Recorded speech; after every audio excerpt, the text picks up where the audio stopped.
और जामताड़ा नगर पंचायत अध्यक्ष पद को लेकर बीजेपी संगठन में बड़ा पॉलिटिकल डेवलपमेंट सामने आया है। वरिष्ठ नेत्री बबीता झा ने पार्टी समर्थित प्रत्याशी रीना कुमारी के समर्थन में अपना नामांकन वापस ले लिया है। जिला अध्यक्ष सुमित सोरेन ने बताया कि भले ही नगर निकाय चुनाव नॉन पार्टी बेस हो, लेकिन संगठन ने समाजसेवी कार्यकर्ताओं को सपोर्ट देने का फैसला किया है। प्रदेश नेतृत्व के निर्देश पर बबीता झा ने संगठनात्मक अनुशासन दिखाते हुए ये कदम उठाया है। उन्होंने साफ कहा है कि निष्ठा को मजबूती और निष्ठा को मजबूरी और बगावत को मजबूती नहीं समझना चाहिए। वहीं बबीता झा ने भी पार्टी के फैसले का सम्मान करते हुए रीना कुमारी के पक्ष में एकजुटता दिखाई। अब देखना होगा कि इसका चुनावी असर क्या होता है। पार्टी के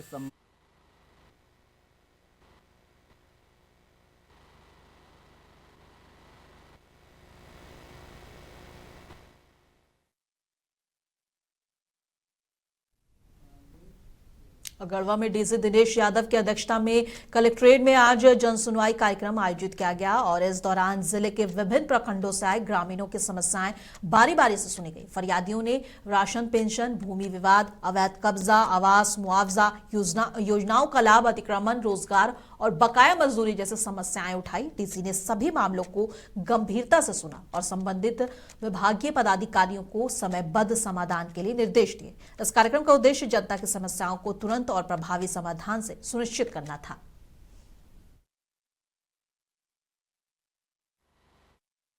और रांची सिविल कोर्ट को बम से उड़ाने की धमकी मिलने के बाद आज कोर्ट परिसर में अफरा तफरी मच गई। ये धमकी ईमेल के माध्यम से भेजी गई थी, जिसकी सूचना मिलते ही पुलिस और सुरक्षा एजेंसियां तुरंत हरकत में आ गई। बता दें कि धमकी मिलने के बाद रांची सिविल कोर्ट परिसर और आसपास के इलाके को सुरक्षा घेरे में ले लिया गया है। कोर्ट आने जाने वाले लोगों में दहशत का माहौल देखा गया और एहतियातन पुलिस ने कोर्ट परिसर में प्रवेश की सीमित कर दिया है। और घटना की गंभीरता को देखते हुए झारखंड जगुआर का बम निरोधक दस्ता मौके पर पहुंचा। पूरे कोर्ट परिसर में सघन तलाशी अभियान चलाया जा रहा है और हर संदिग्ध वस्तु की बारीकी से जांच की जा रही है ताकि किसी भी खतरे को टाला जा सके। चीज हो वो कोई कंटेनर में ही रहेगा, एक्सप्लोसिव आपको ओपन नहीं दिखेगा। और कंटेनर में उसमें पावर सोर्स और एक्सप्लोसिव दोनों मिला के कोई स्विच का उपयोग करता है। लेकिन अधिकतर हम कहीं भी जाते हैं तो उससे रिलेटेड चीज को हम लोग बारीकी से सर्च करते हैं, उसको डिटेक्ट करते हैं। नहीं, अभी तक हमें कुछ नहीं मिला।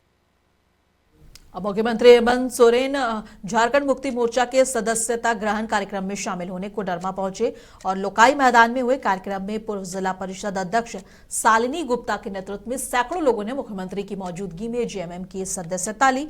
मुख्यमंत्री ने सभी नए सदस्यों को पार्टी का पट्टा पहनाकर उनका स्वागत किया और लोकाई सभा स्थल पर पहुंचने पर मुख्यमंत्री हेमंत सोरेन का पारंपरिक तरीके से स्वागत किया गया। कार्यक्रम की शुरुआत दीप जलाकर हुई और इससे पहले सभी ने शिबू सोरेन की तस्वीर पर फूल चढ़ाकर उन्हें श्रद्धांजलि दी। इस मौके पर शहरी विकास मंत्री सुदेव कुमार सोनू और अन्य नेता भी मौजूद थे। लोकाई मैदान में आयोजित सदस्यता ग्रहण समारोह में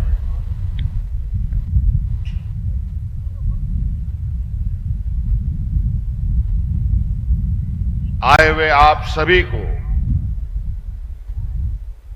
मेरी ओर से बहुत बहुत आभार और जोहार।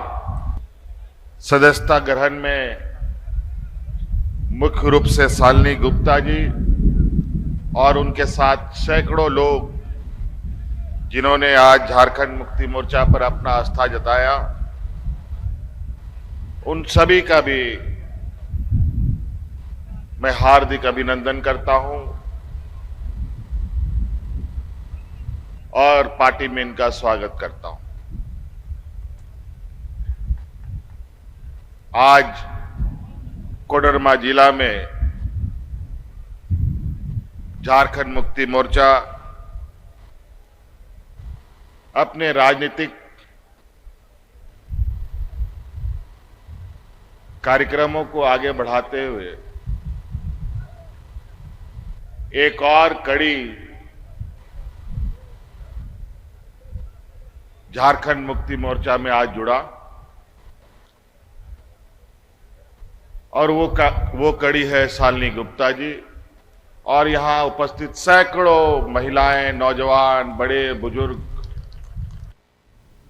कोडरमा में सभा को संबोधित करते हुए मुख्यमंत्री हेमंत सोरेन ने राज्य में चल रही योजनाओं के बारे में जानकारी दी है। उन्होंने कहा कि राज्य विकास के रास्ते पर तेजी से आगे बढ़ रहा है। साथ ही सीएम ने कहा है कि कोडरमा जिले के लोगों को पेट पालने के लिए किसी दूसरी जगह जाने की जरूरत नहीं पड़ेगी।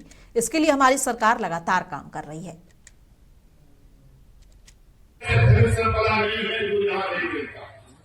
आपका कोडरमा जिला में भी अवगत है बहुत बड़ा डिपोजिट और खनिज संपदा के रूप में यहाँ पाया जाता है और वो इतना बेसकीमती है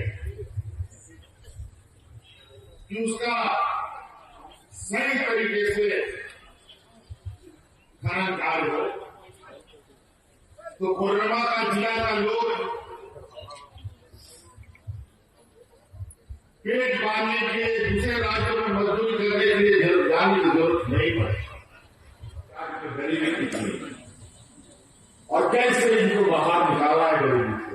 केंद्र सरकार के साथ चुनौतियां है, हमें मालूम है, और गरीब को कोई अधिकार घर पे लाके नहीं देता, उसे लड़ना पड़ता है, उसे छीनना पड़ता है।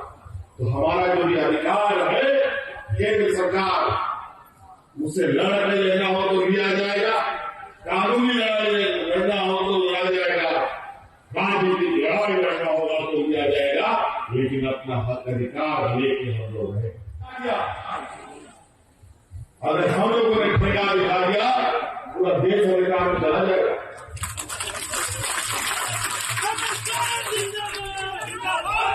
हम लोग इस संघीय भावना में कुत्ते बिल्ली की तरह नहीं लड़ना।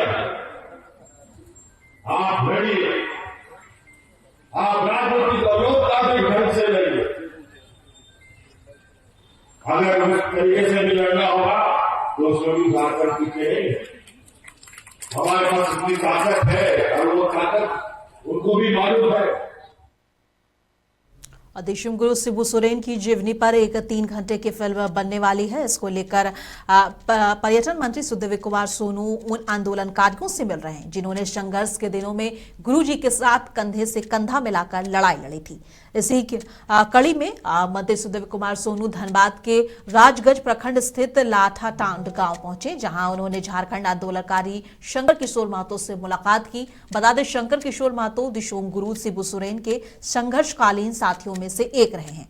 और मंत्री ने बताया कि स्वर्गीय शिबू सोरेन पर एक 3 घंटे की फिल्म बन रही है, जिसको लेकर रिसर्च किया जा रहा है। क्योंकि संगठन में, पार्टी में आंदोलन के दरमियान बहुत देर बाद मुलाकात हुई। हम पड़ोस के जिले से आते हैं। दादा लोग जिस समय राजनीति में सक्रिय थे उस समय हम लोग छोटे स्तर के कार्यकर्ता थे, तो बहुत मेल मिलाप नहीं। मेरे मन में भी ख्याल आया कि चल के मिलेंगे, क्योंकि गुरु जी के साथ रहे लोग अब बड़े सीमित हो गए, बहुत कम बचे, जिनसे फर्स्ट हैंड इन्फॉर्मेशन ये मिल सके कि उस दौर में आंदोलन के स्वरूप कैसे निर्धारित हुए, उस दौर में आंदोलन कैसे चला। ये बातें हम लोगों ने सुनी है, लेकिन जिन लोगों ने उसको देखा है, महसूस किया है और जो उसका हिस्सा रहे हैं, उनकी जबानी वो बातें ज्यादा तथ्यात्मक होंगी। सर, मैंने आते ही बताया इनको कि गुरुजी पर एक फीचर फिल्म 3 घंटे की बनने की संभावना है, जिसकी रिसर्च टीम 1 आध महीने के अंदर में झारखंड आने वाली है। तो जहां जहां गुरुजी के संपर्क में रहे हुए लोग हैं, उनकी सूची तैयार करके उस रिसर्च टीम को हम देंगे।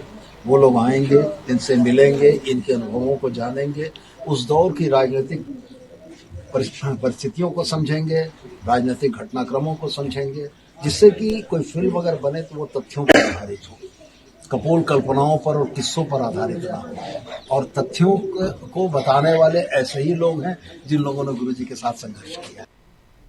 कटिहार के फलका प्रखंड में आंगनबाड़ी केंद्रों की हकीकत बेहद चिंताजनक है। सरकार की महत्वाकांक्षी योजनाएं जो कि बच्चों और गर्भवती महिलाओं के लिए है, यहां कागजों तक सिमट कर रह गई है। मुंसिफ टीवी की ऑन द स्पॉट जांच में भंगा पंचायत के कई आंगनबाड़ी केंद्रों पर बहुत कम बच्चे मिले।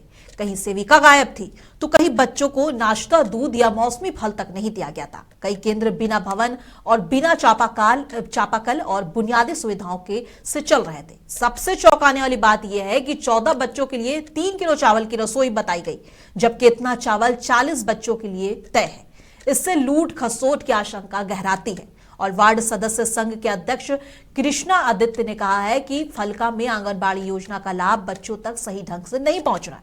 अब सवाल है कि जिम्मेदार पर कार्रवाई कब होगी और कब इसको लेकर बच्चों को सही चीजें उपलब्ध कराई जाएंगी। सरकार आईसीडीएस के लिए बाल संरक्षण वगैरह के लिए सब कुछ उपलब्ध कराती है, लेकिन जो नीचे स्तर के पदाधिकारी, कर्मी और जो सेविका है, सहायिका है, इन लोगों के द्वारा कार्य देखा जाए तो नहीं किया जाता है, किसी भी तरह से नहीं किया जाता है कार्य। आप आंगनवाड़ी की जो यहाँ आईसीडीएस की जो सीडीपीओ होती है, उनके द्वारा देखा जाए तो निगरानी मुख्य रूप से कुछ नहीं किया जाता है। अगर वो टाइट होकर के कार्य करे, हम सही ढंग से कार्य करें, तो हमें लगता है कि फलका प्रखंड में आईसीडीएस में जो कमी है ये सब खत्म हो सकती है।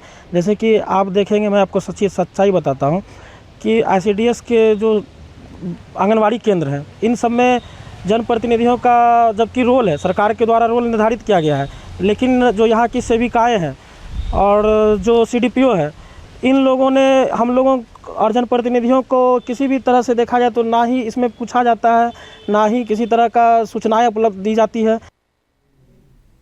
गिरिडीह जिले के बागौदर थाना क्षेत्र के कारी पहाड़ी हत्याकांड का पुलिस ने खुलासा कर दिया है। इस मामले में पति और सास समेत कुल 5 आरोपियों को गिरफ्तार किया गया है। एसपी डॉक्टर विमल कुमार ने प्रेस कॉन्फ्रेंस कर बताया है कि 30 जनवरी को जंगल से एक अज्ञात महिला का अधजला शव बरामद हुआ था, जिसकी पहचान बाद में शाहीन परवीन के रूप में हुई।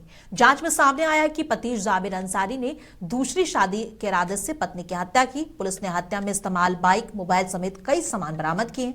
मामले में 2 नाबालिग भी शामिल पाए गए हैं।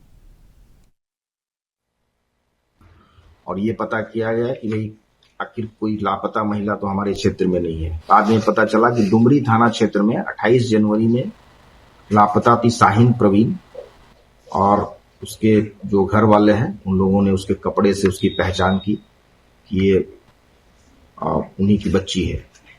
और इसको लेकर के फिर उनके घर वालों ने शक के आधार पर प्राथमिकी भी दर्ज कराया, लेकिन इसमें एसआईटी के द्वारा छापामारी किया गया और जो मृतिका है उसकी सास जयबून निशा और उसके पति जाबिर अंसारी, ये दोनों की पहले गिरफ्तारी हुई और उनके द्वारा बताया गया कि शाहीना प्रवीण को कारी पहाड़ी जंगल ले जाकर के जला दिया गया और उसके बाद इन लोगों ने शायद छुपाने के लिए इसको जलाया था।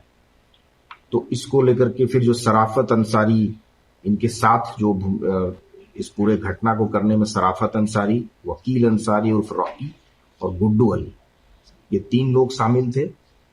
इनके अलावा सास और पति के अलावे साथ ही साथ 2 नाबालिग लड़के को भी शामिल किया गया था। और इसका कारण ये रहा कि जाबिर अंसारी जो है पति इसका, ये इसको मार करके दूसरी लड़की से शादी करना चाहता था। ये इसके पीछे इसकी मंशा थी।